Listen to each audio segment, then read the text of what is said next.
I just wanted to do a little video for you guys because I posted a transformation from the beginning of my fitness journey till yesterday. So basically I wanted to address a bunch of the questions that you guys were asking over and over. So here we go. First of all, a lot of you were asking, when did I start my fitness journey? So I actually started like getting back into things and being committed to this September 2015. So I have been consistently working out since September of 2015, which is the longest I've ever done that in my entire life. Normally, like most people, I go through phases where it's, you know, really dedicated for a month and a half until vacation comes, and then I come back and back to reality, which doesn't normally include exercise, or in the past it didn't for me anyways. So 2015 was my start date. How tall am I was another question. I am 5'8". When I first started my fitness journey, I was aiming to lose weight. I thought that ideally I would love to weigh like 135 pounds from starting at 142. And I first started doing a program by Kayla, it seems, called BBG, or the Bikini Body Guide. And essentially it was, I can't even remember this right, 3 days of resistance training, which was essentially like HIIT workouts, 2 days of low intensity steady state cardio. I think it was 2 days, maybe it was 3 days, I can't remember. And yeah, I think that was it. And I did that for 3 rounds of 12 weeks, so 36 weeks in total. And my results were really good. Like, I did lose fat, I did lose weight, but at the end of the day, I was always kind of like dreading having to do the workout. And I was like, ugh, which is really not an ideal situation, because I feel like that's exactly what turns people off from working out, when you don't enjoy what you're doing. So I gradually transitioned over to weightlifting, and I followed tons of different programs. I've done ones from bodybuilding.com, from Jamie Eason, from, there's someone else who I can't remember. I did some ones from Hannah Eden, and most recently, and for the past, I'd say 1.5 years, I've been doing ones from Katie Cruz. So she did my own custom program for me, and then she also, I'm using her strength training guide right now, which is awesome. I really, really like it. But through all of this, the thing that I personally feel that has been the biggest struggle, but also the biggest determining factor in the changes physically, is what I've been eating. Because there's so many different ways to train and to exercise, and they're all going to be based on, well, what do you enjoy doing? What's sustainable for you long term, and how much time do you have? I personally love weight training, and I love going to the gym and spending my 60 to 90 minutes there, working hard, lifting things up, putting them down, and all that stuff, but that doesn't necessarily mean that you have to do that. I love it, but I also love how empowering it is, and the feeling I get after doing it, and being able to see the growth and the changes physically in what I'm able to do from when I started to now. So weight training is definitely where my heart is at, and that's why I do that. Cardio is one of those things where I'm not a big cardio person. I'd say most of the year I rarely do cardio. I do like conditioning workouts once a week. I'd like to say I do HIIT a lot, but I don't, because it's not really my thing. But I like to do conditioning workouts, which is, it's kind of like, it's not necessarily like HIIT, but it's high intensity.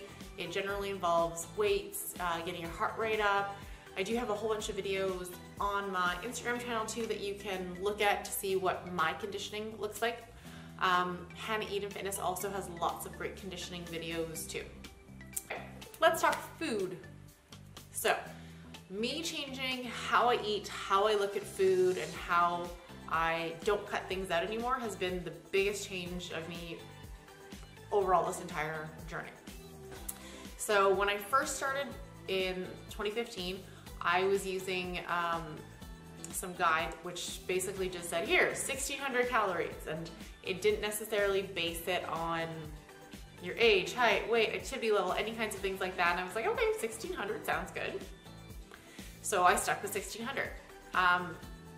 And it was a little bit tricky, right? Like going from not doing anything or not knowing anything about food to counting calories, to doing things and meal prepping was definitely a big shift in how I was living. But at the same time, I think I needed a big change to sort of shake things up and actually see some changes, because I've done it in the past where, yeah, you do all the exercise and the workouts, but you don't change what you're eating, and the results are mediocre at best and definitely not long lasting. So I decided to try something different, and for me that was changing what I eat. So I counted calories for, I can't remember how many months, but I'd say, oh, my nose is itchy. I counted calories for probably a year. Yeah, probably a year, maybe a little less. And then I started learning about macros, and macros have to do with the balance of carbs, fats, and proteins that you're consuming. So you're not just worried about calories, but you're worried about, not worried, it's not the right word, but you're considering those three things when you are looking at your calories as well. So you don't have to count both, because your macros end up equaling your calories. So I have videos on macros. I will link them down below if you want to know what they are, how to calculate them and all that. And for me, I found it was really empowering and really educational to learn about macros and to calculate them and how to track them, because say I'm trying to eat 2,000 calories a day. All I'm worried about is my calorie intake. And my calorie intake, if I'm basing it just on calories, can come from all carbs and fats, a little bit of protein, and I would be hitting my goal. And this is not at all to say you cannot lose weight by counting calories.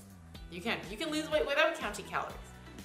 But I really enjoyed that when I started counting macros, I became a lot more aware of what I was kind of missing from my diet.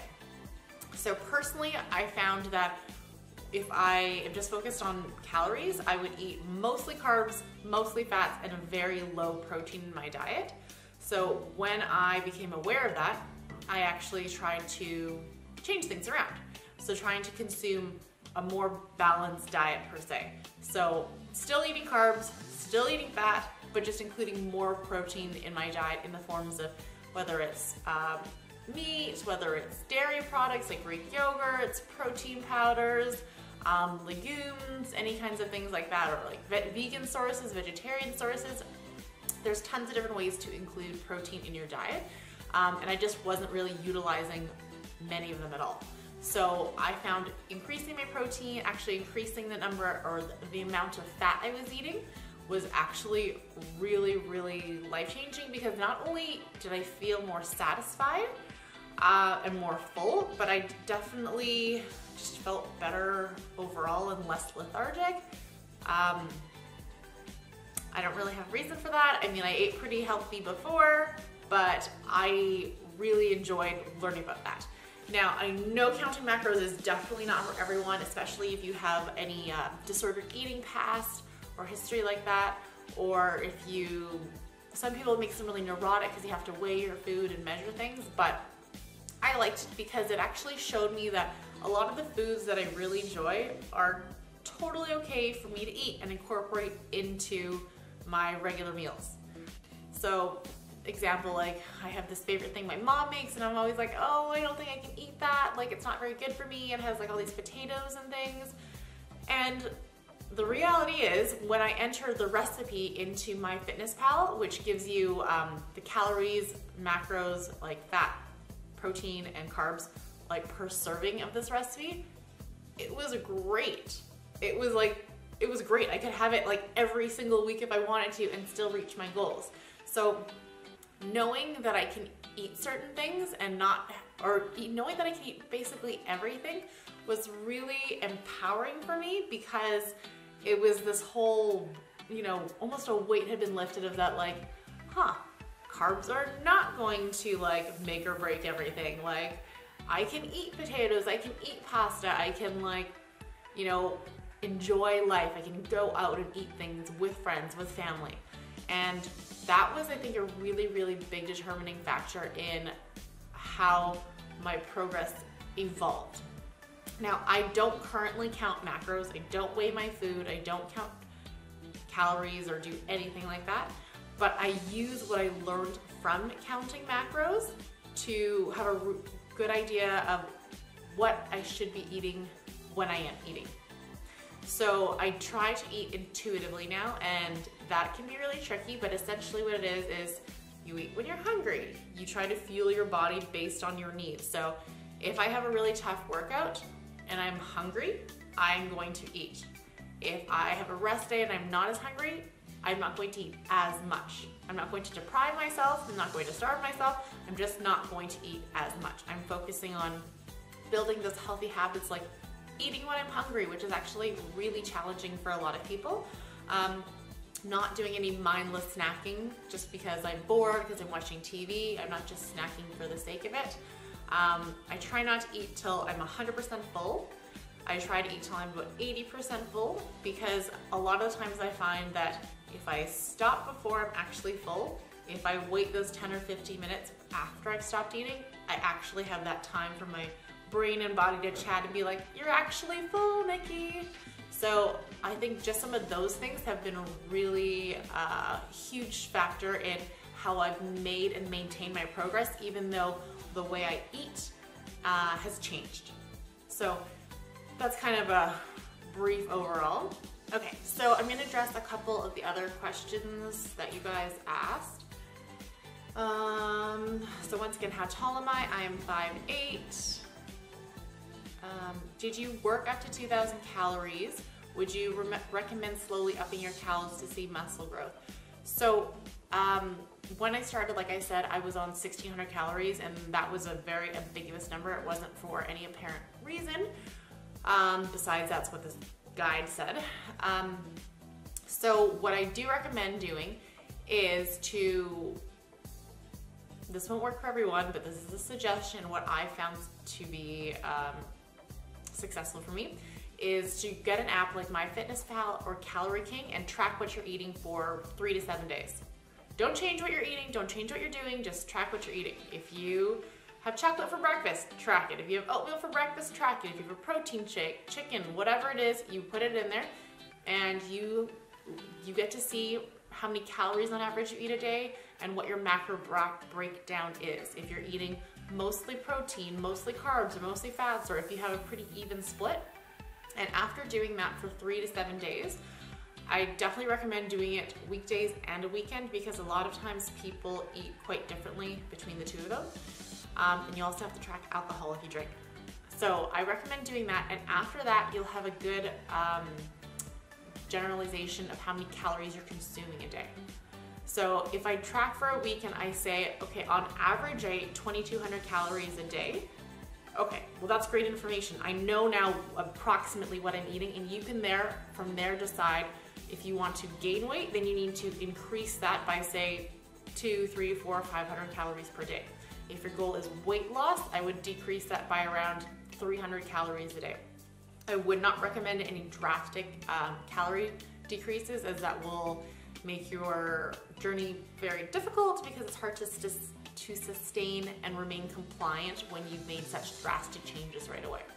So for me, that's how I would recommend figuring out where to start with regards to calories, if you would like to try calories, or with regards to macros. You can use that same information and then calculate macros based on those calories. So once again, the videos for doing that are down below. Other questions. How did you start? So I feel like I kind of addressed this, but once again, I actually started with my nutrition aspect and my food before I even started working out and doing the BBG program. I committed 2 weeks to just doing meal prepping, figuring what to eat, because I know that in of itself can be really overwhelming and really daunting. So doing meal prepping and starting my workouts on one day and trying to, rehaul your life is not very realistic for most people. So what I do recommend is, if you are struggling to reach your goals, whatever they may be, is to make a list. Make a list of 1, 2, 3, 4, 5, or 10 things that you personally think are holding you back. If you find yourself eating at night and you're not hungry, if you find yourself not drinking enough water, if you find it difficult to consistently work out, whatever it is that you think, make a list, and then try to address those things, break them down. If your goal is to drink, 2.5 liters of water a day, okay, why is it that you're not able to do that? Is it because it's not convenient? Okay, well, how could you make it more convenient? Is it because you forget? Okay, well, there's apps for that. There's apps that will literally remind you, hey, have you drank your water? And they're pretty much all free, I think. So figuring out what things you need to work on, and then actually putting into action about what you can actually do to work on those. Now, the most important part of doing all that is to do it slowly. Don't go make a list of 10 things and go, all right, I'm doing all of them this week. It's not gonna work. It really and truly is not going to work. The thing that has kept me going long term is that I have made changes slowly, and I have worked on those habits over and over and over, because the truth is you're not gonna get it right the first time. You might kill it the first week, and the second week you fall off the wagon. The third week you forgot about what your goal was to begin with. So my suggestion is to pick one thing. So if it's, snacking at night, making sure that you're only snacking at night if you're actually hungry, and spend a whole month doing just that. If that's the biggest thing holding you back, you spending a whole month on that isn't a waste of time. You thinking about being conscious about making your decisions before you eat is not a waste of time. That's a healthy habit, and that will have long-term benefits for you because it's changing the way you're thinking about food. It's not saying you can't have anything, but it's saying, do you really need to eat this? You may or may not. So just being more conscious and mindful about what you do, what you consume, and how you treat your body is definitely a huge, huge game changer. Okay, so I think that's about everything. If you guys have any questions that I did not address, please put them in the comments and I will get back to you. Or if you have any other requests for videos, let me know and I will try to get those as well. Thanks for watching, Fam. Don't forget to subscribe and have an amazing day.